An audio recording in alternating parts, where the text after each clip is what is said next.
Thanks for joining us at Right On Replicas, where we're proud to bring you the best scale model kit reviews on the planet. To cover the occasion of the release of the Charlie's Angels movie in 2019, which comes out today, this review covers the Charlie's Angels van. It's a 125 scale kit from Revell, number H1397, which was released back in 1977, following the debut of the 1976 television show of the same name. Now, to my knowledge, this van never appeared in any of the TV shows and was simply used for publicity to springboard off the popularity of the show by Revell. But it did, in fact, make them come to realize that they could get even more mileage if they were to commission a full-size van, which they did, which toured the country for a few years after the release of the popular show. This kit was never re-released. It's out of production, of course, but they're still available online at fairly reasonable prices for a collector's item. I consider it an icon of modeling, and I was proud to build this one. So if you find one, don't set it on the shelf. Go ahead and build it. You can make a gorgeous display out of this kit, and it is ripe for detailing. I didn't do too much with it, so as you can see, right out of the box, it looks pretty nice. I did have to recreate the decals because mine were shot. So I borrowed someone's and just reprinted them on a color printer, sprayed them with some clear coat on some decal paper, and applied them just as they are. So they're not exactly duplicates, but they look pretty good. All in all, this is a really great looking kit, and you can build it if you can find one. Here you see the layout, and there's about 90 pieces to this kit molded in black vinyl, pink vinyl, and some smoke-colored glass. You won't find an open box review of this kit on any of the major reviewers because they can't sell you one, and that's their whole purpose for being. But I'll show you how to build this kit, and it's a really nice kit to put together. You will love it. It is ripe for detailing, as I mentioned, and here are the 4 decals that are available for the kit. As you can see, it's simply the side decals and a couple of license plates.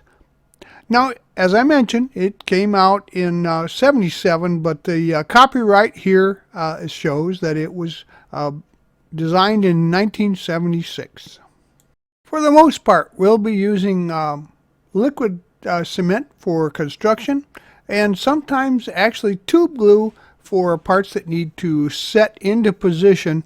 Occasionally some super glue for strength, like on suspension pieces, and we'll also be using some crystal clear glue for the windows.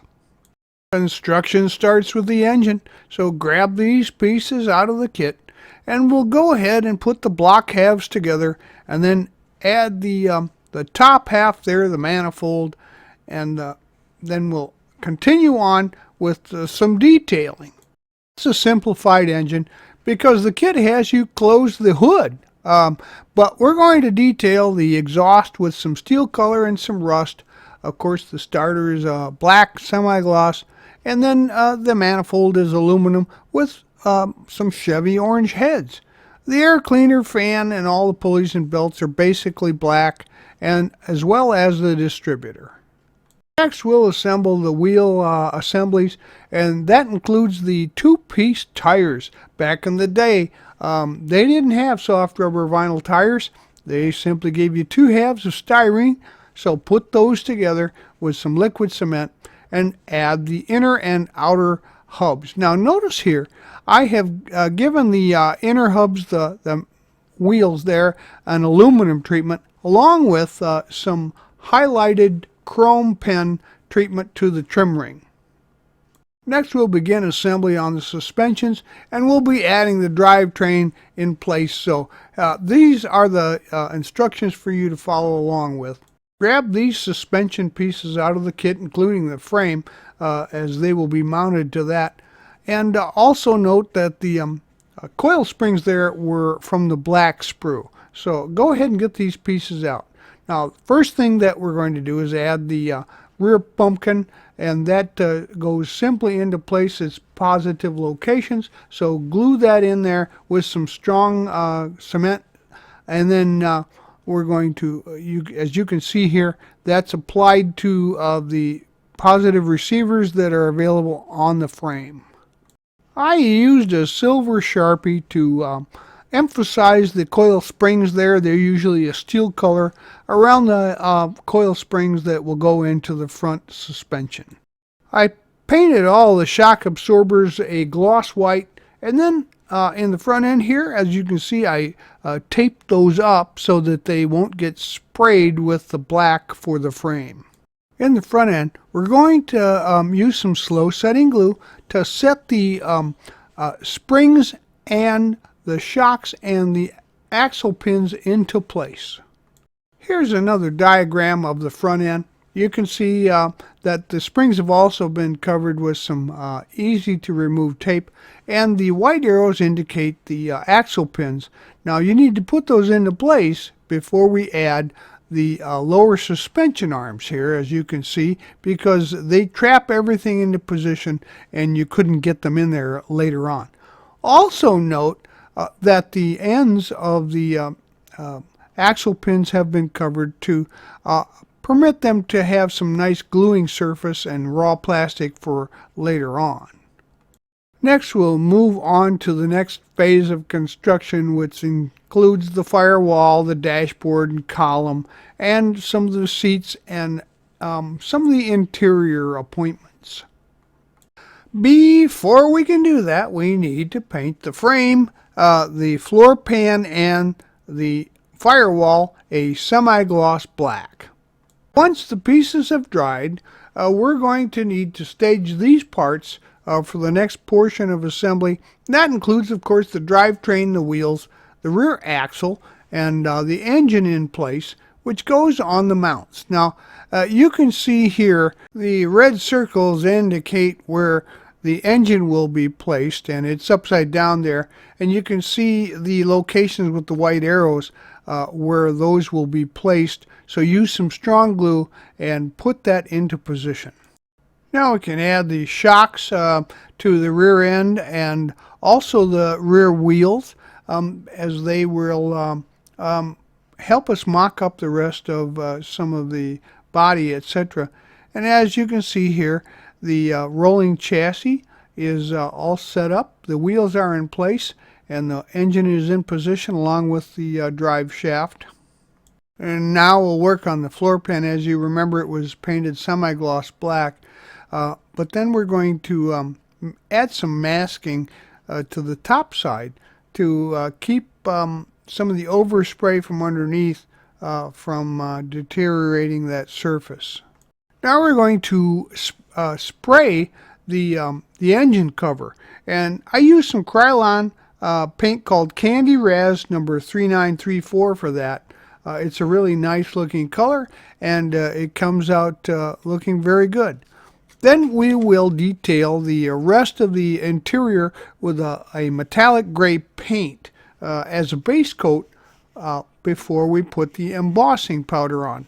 Now, I mixed some light gray with some burgundy, and yes, you can do that, it's permitted.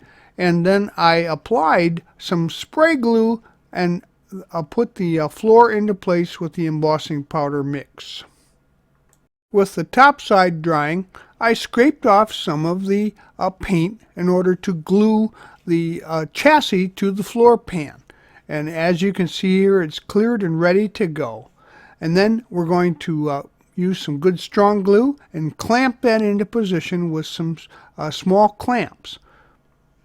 Alright, turning things over to the top side, we're going to add the pedal assembly there to the firewall, and the firewall itself against the front of the engine cover there.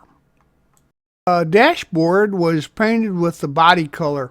and then given a treatment of flat so that it looks like the material that a dash would be made of.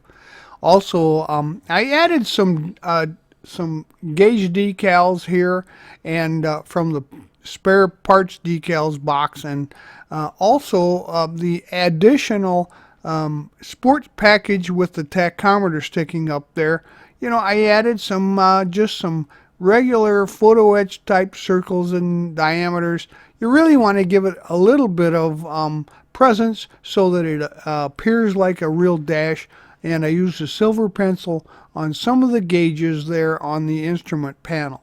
Now note also the CB radio, there's no real positive place to put it. I rounded it off the backside and used some super glue to put it into position.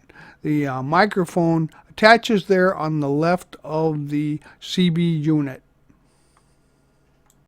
When that's all said and done, you put the dashboard into place, and it actually looks pretty intriguing with all the availability of detailing that you could do.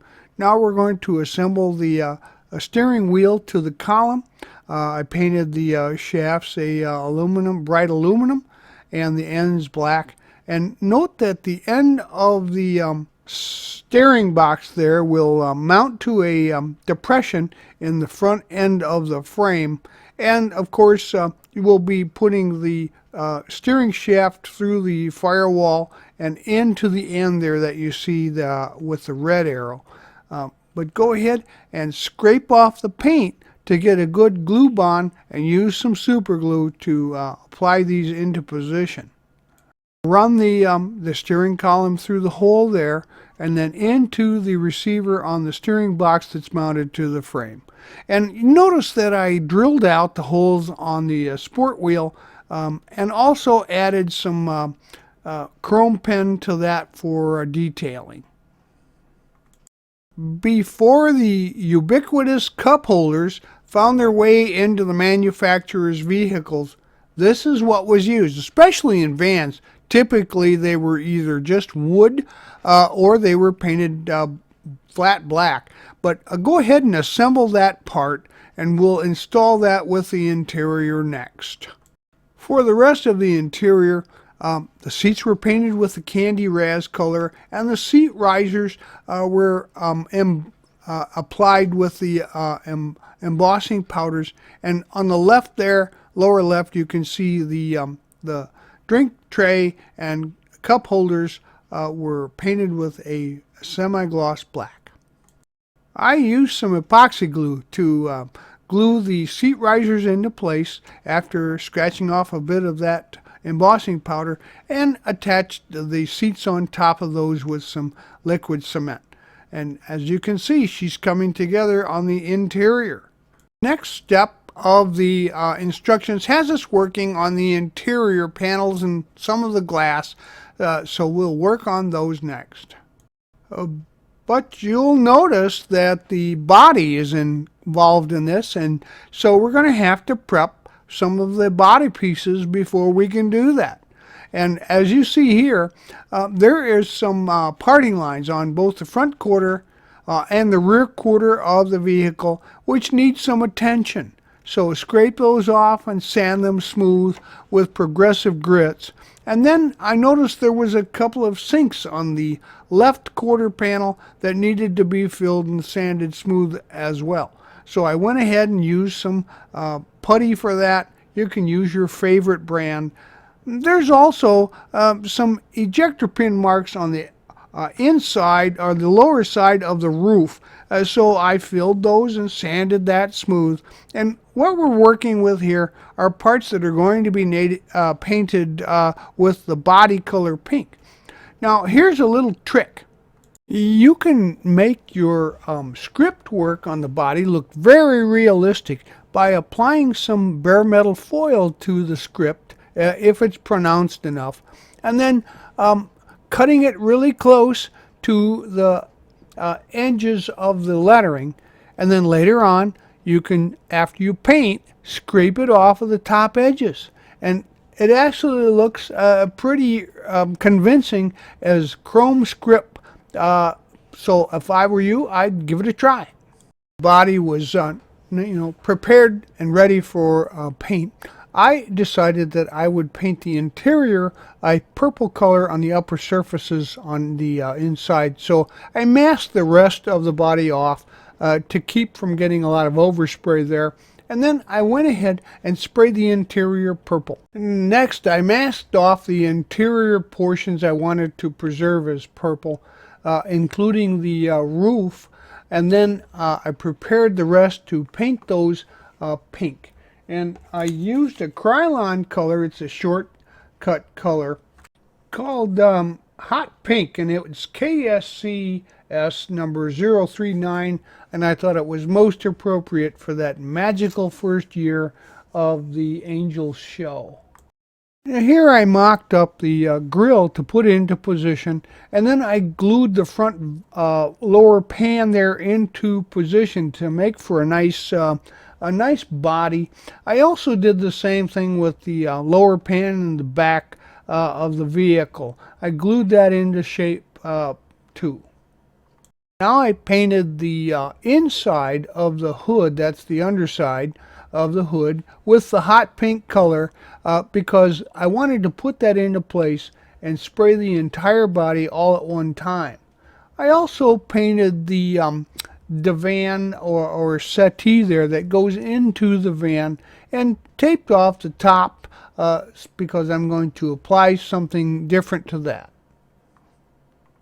Along with the pieces that you've seen, I also painted the roof, the top of the roof, of course, and the dash panel, and also an instrument and gauge cluster that goes inside for controls inside the van. Now it's time to apply those decals. There's only 4, and really only 2 of them that go on the body. They're very large, however, and they'll need plenty of warm water to position them. But you can see them here in place, and just use some setting solutions once you get those into position that are on the milder side so that they don't wrinkle. And then just blot them out and make sure that they're nice and smooth, and put them into place and let those dry overnight.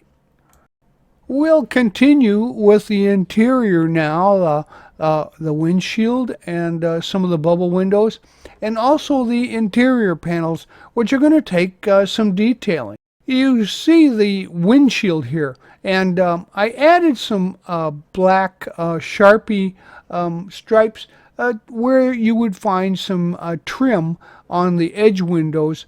So here are the rest of the pieces that we'll be working with in this section, and we've got the door panels and the padded satin panels that go on the inside, and also some of the windows, which in this case the bubble windows had some black swirls in them from some of the coloring that didn't quite mix well in the molds, and also the little side bubble windows and the windshield.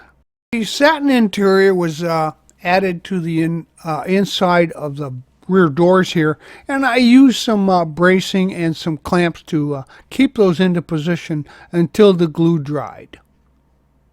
Once the interior panels are done, you can add the bubble windows here. You can see the tint is evident, and also note down at the bottom there the script that we used, and removed some of the paint off the top. Looks pretty good.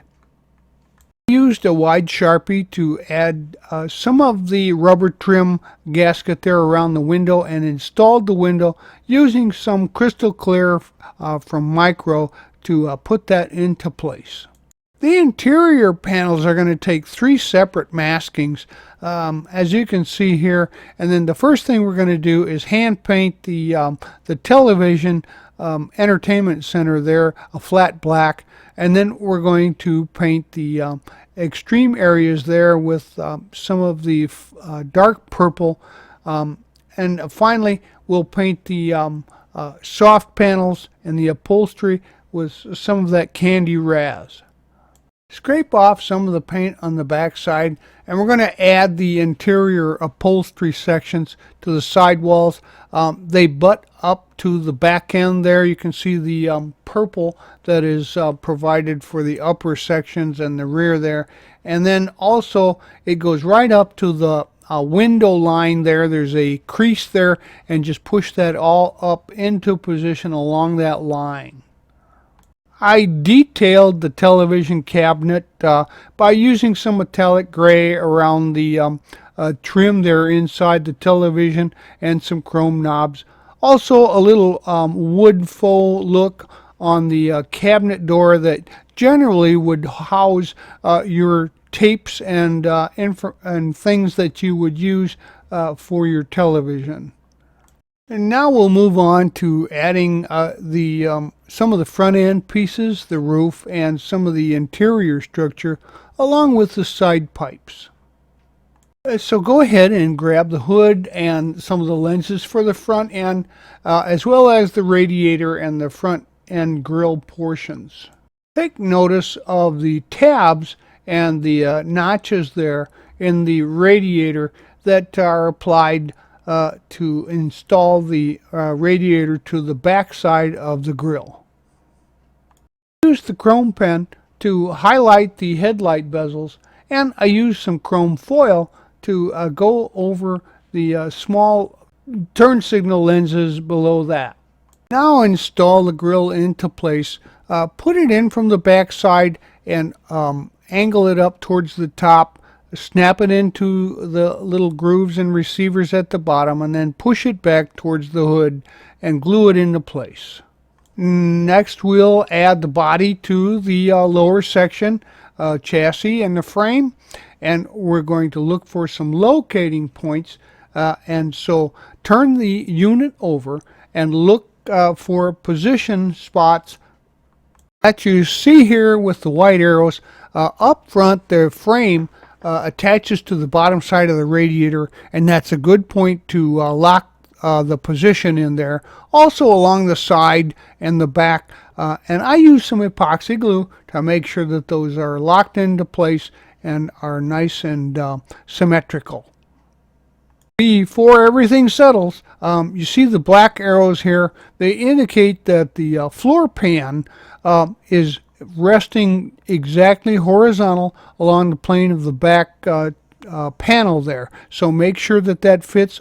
Also note that the floor comes right up to the bottom of the television unit, and that's how you'll know it's in the correct position. Now we'll move on to installing the roof into position, and the windows there, and the bubble windows, and also the side pipes, which were treated to some flat black middle sections, and also some Molotow chrome pen treatment on the ends.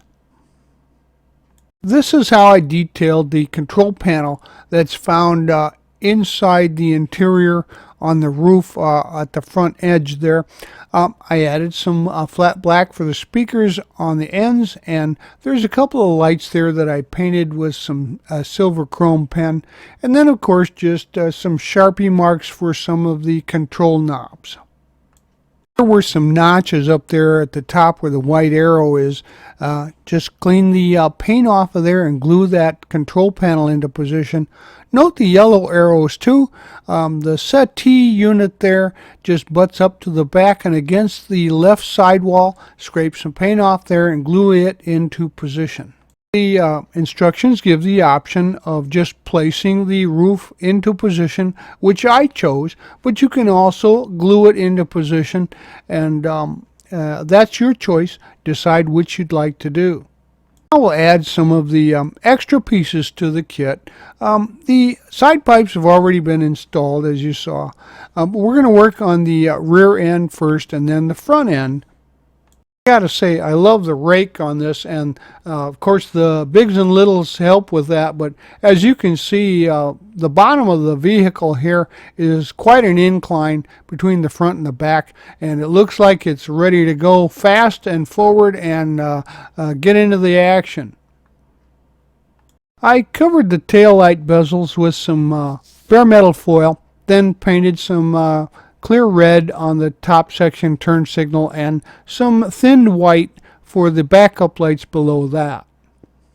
You should note that the plastic in kits that are 43 years old is typically very brittle. When I pulled the rear bumper out, I noticed that one of the pieces was missing for the mounts, so I used some 25 thousandths rod and went ahead and drilled a hole there and glued it in with super glue to provide a new mount. I trimmed it off, painted it black, and it's good as new. The repairs and installations completed, we can go ahead and install these pieces to the back end. Some of these pieces, and for mocking up parts, I use a product called Quake Hold. You can find it on the internet. It's a putty that's kind of sticky, but it doesn't leave a residue. So you can mount things like hoods and doors and things into position without having to glue them into place. So go ahead and glue the taillights into position along with the rear bumper bar there. And also I use a little of that Quake Hold to put the rear doors into position. The instructions say you can glue them into place either opened or closed, but I decided with a little bit of my sticky putty here that I could put them anywhere I wanted. The side view mirrors are next, and the antenna there are very fragile. Be very careful handling those. So I decided to use a little bit of the bare metal foil to go ahead and apply that to the mirror surfaces. And there's a nice natural indent there. So just stick that into place and tamp it down, burnish it a little bit, and then trim off the excess in that crease, and then you've got yourself a nice looking rear view mirror. As I mentioned, some of the plastic is very brittle.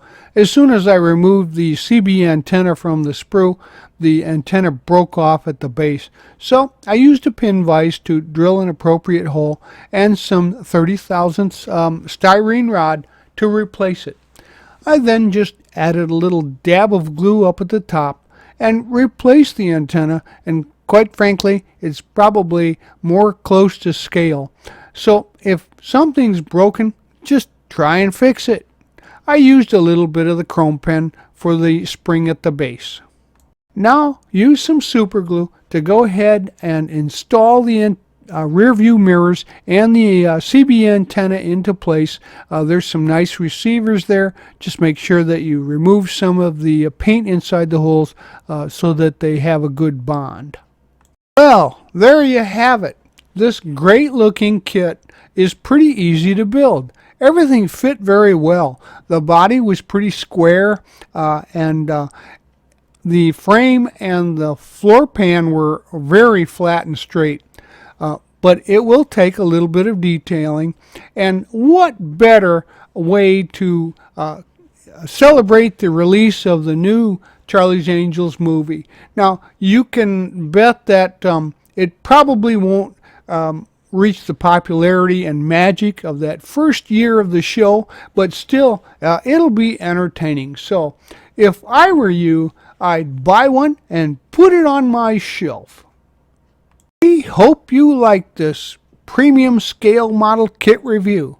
So that you don't miss any more, please subscribe to our YouTube channel by clicking on the icon in the lower right hand of any of our reviews.